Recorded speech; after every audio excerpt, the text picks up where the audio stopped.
réforme? C'est bien plus qu'une mauvaise idée. C'est une injustice sociale encore plus flagrante. Il montre délibérément qu'il est le président des multinationales et des riches, qu'il aille jusqu'au bout. Il n'est pas obligé de le faire. Aujourd'hui, nous avons 10 millions de personnes qui sont en situation de difficulté. Nous avons plus de 5 millions de chômeurs.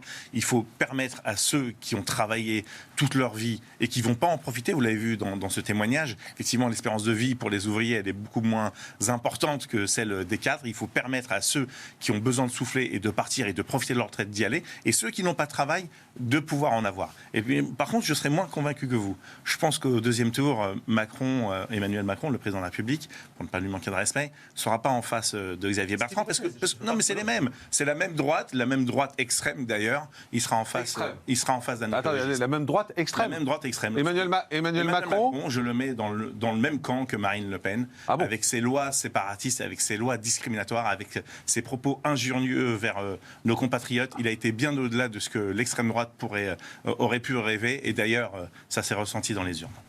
Jean Terlier, je suis un peu surpris par la violence des propos là, parce que c'est costaud quand même. Je partage votre surprise. Ouais. On a des propos qui sont un peu excessifs, disons-nous les choses. On ne va pas faire de la mauvaise politique politicienne. On a aujourd'hui un constat simplement qu'il faut regarder en face.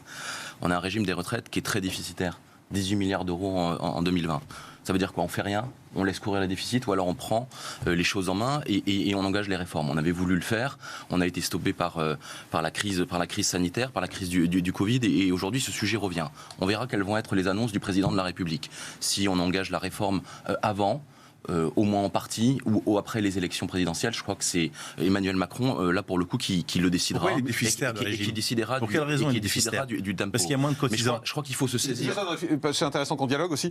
Philippe Pourriacki, vous posez une Il est question. déficitaire parce qu'il y a moins de cotisants. Là, voilà la réalité. Votre gouvernement a permis de donner, laissez-moi finir, a permis de donner des milliards à des entreprises qui ont licencié et qui ont remercié gentiment leurs actionnaires. Et en disant prenons un autre exemple.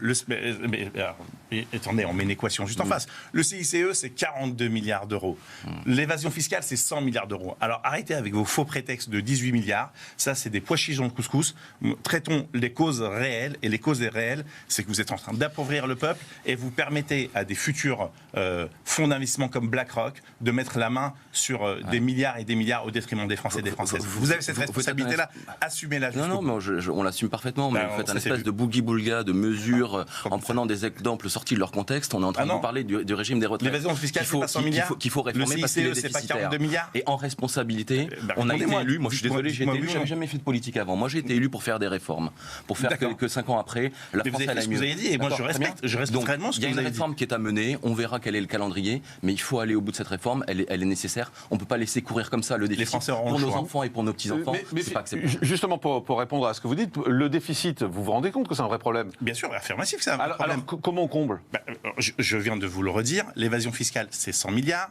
Cette année, 53 milliards de dividendes aux actionnaires. On a filé des milliards à Renault, à Air France, à ADP, pour qu'ils puissent licencier des gens. Donc le vrai problème, c'est où on met l'argent vers l'emploi, ou on le met vers les actionnaires. C'est un choix. Ils ont fait un choix. Ça, et il faut respecter leur choix. Mais, encore une fois, c'est tellement simple de lancer comme ça les des 100 milliards d'euros de fraude fiscale. Le CICE, 42 milliards, oui ou non?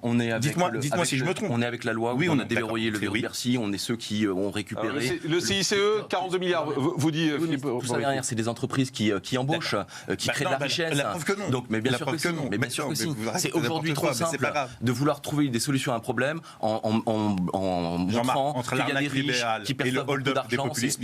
C'est le schéma traditionnel de l'ultra-gauche de venir regarder les patrons, on leur donne beaucoup trop d'argent. Dans 2 secondes, l'extrême droite, il peut très bien traiter d'ultra-gauche. C'est un islamo-écologiste, donc tout va bien.